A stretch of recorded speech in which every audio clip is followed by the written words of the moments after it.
Chapter 20 The Hour of Triumph.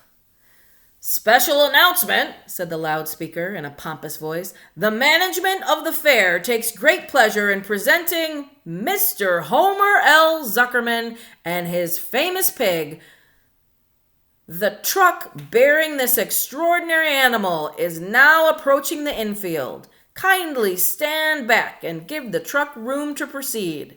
In a few moments, the pig will be unloaded in the special judging ring in the front of the grandstand, where a special award will be made. Will the crowd please make way, and let the truck pass? Thank you." Wilbur trembled when he heard this speech.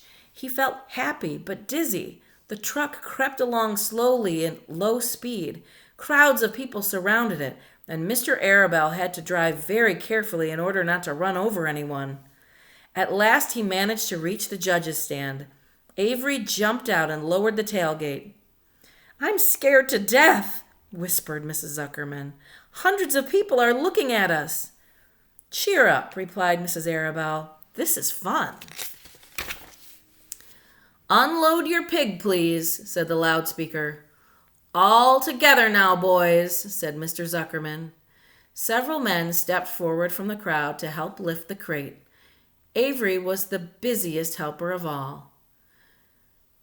"Tuck your shirt in, Avery," cried Mrs. Zuckerman, "and tighten your belt. Your pants are coming down."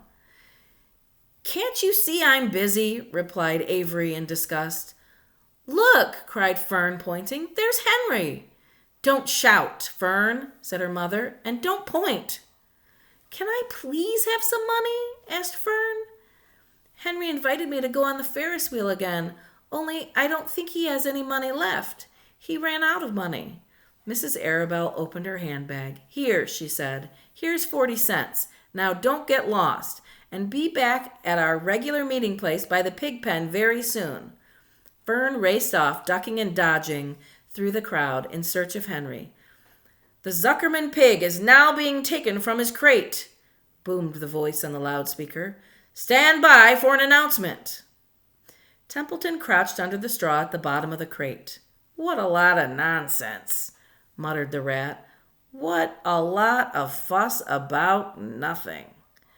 Over in the pig pen, silent and alone, Charlotte rested. Her 2 front legs embraced the egg sack. Charlotte could hear everything that was said on the loudspeaker. The words gave her courage. This was her hour of triumph. As Wilbur came out of the crate, the crowd clapped and cheered. Mr. Zuckerman took off his cap and bowed. Lurvy pulled his big handkerchief from his pocket and wiped the sweat from the back of his neck. Avery knelt in the dirt by Wilbur's side, busily stroking him and showing off. Mrs. Zuckerman and Mrs. Arabelle stood on the running board of the truck. "Ladies and gentlemen," said the loudspeaker, "we now present Mr. Homer L. Zuckerman's distinguished pig.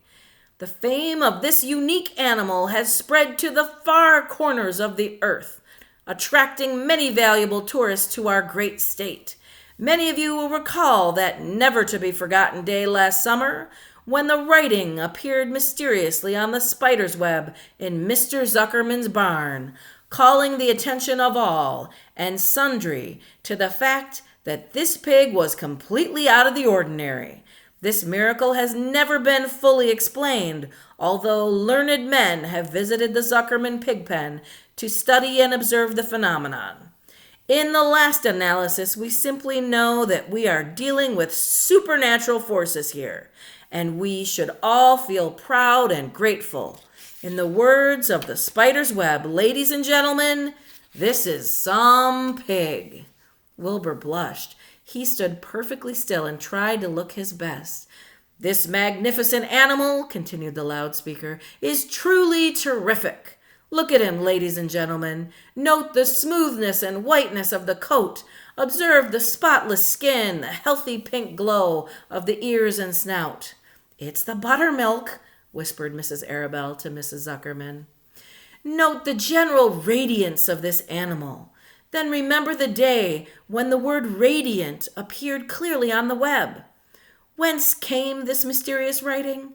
Not from the spider, we can rest assured of that. Spiders are very clever at weaving their webs, but needless to say, spiders cannot write. Oh, they can't, can they? Murmured Charlotte to herself. Ladies and gentlemen, continued the loudspeaker, I must not take any more of your valuable time. On behalf of the governors of the fair, I have the honor of awarding a special prize of $25 to Mr. Zuckerman, together with a handsome bronze medal suitably engraved in token of our appreciation of the part played by this pig, this radiant, this terrific, this humble pig, in attracting so many visitors to our great county fair. Wilbur had been feeling dizzier and dizzier through this long complimentary speech. When he heard the crowd begin to cheer and clap again, he suddenly fainted away. His legs collapsed, his mind went blank, and he fell to the ground unconscious. "What's wrong?" asked the loudspeaker. "What's going on, Zuckerman? What's the trouble with your pig?" Avery was kneeling by Wilbur's head, stroking him. Mr. Zuckerman was dancing about, fanning him with his cap. "He's all right," cried Mr. Zuckerman. "He gets these spells. He's modest. He can't stand praise." "Well, we can't give a prize to a dead pig," said the loudspeaker. "It's never been done." "He isn't dead," hollered Zuckerman. "He's fainted. He gets embarrassed easily. Run for some water, Lurvy." Lurvy sprang from the judge's ring and disappeared. Templeton poked his head from the straw. He noticed that the end of Wilbur's tail was within reach. Templeton grinned. "I'll tend to this," he chuckled. He took Wilbur's tail in his mouth and he bit it, just as hard as he could bite. The pain revived Wilbur. In a flash, he was back on his feet. "Ouch!" he screamed. "Hooray!" yelled the crowd. "He's up! The pig is up! Good work, Zuckerman! That's some pig!" Everyone was delighted. Mr. Zuckerman was the most pleased of all. He sighed with relief. Nobody had seen Templeton. The rat had done his work well.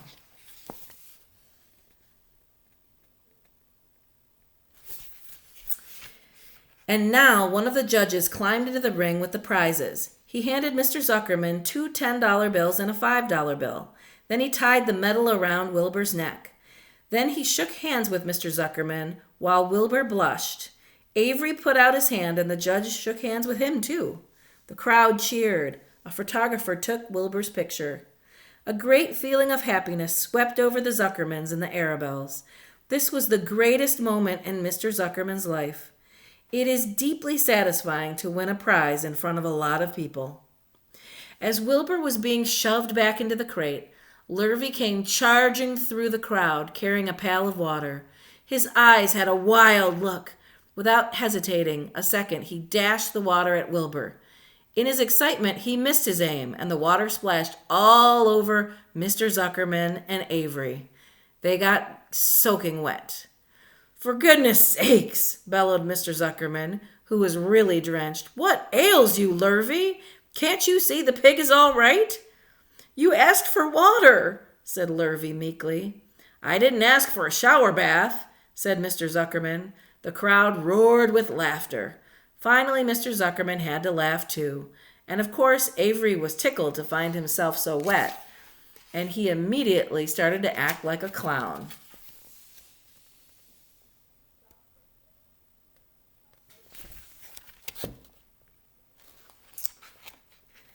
He pretended he was taking a shower bath. He made faces and danced around and rubbed imaginary soap under his armpits. Then he dried himself with an imaginary towel. "Avery, stop it," cried his mother. "Stop showing off." But the crowd loved it. Avery heard nothing but applause. He liked being a clown in a ring, with everybody watching in front of a grandstand. When he discovered there was still a little water left in the bottom of the pail, he raised the pail high in the air and dumped the water on himself and made faces. The children in the grandstand screamed with appreciation. At last, things calmed down. Wilbur was loaded into the truck. Avery was led from the ring by his mother and placed on the seat of the truck to dry off. The truck, driven by Mr. Arabelle, crawled slowly back to the pig pen. Avery's wet trousers made a big wet spot right on the seat.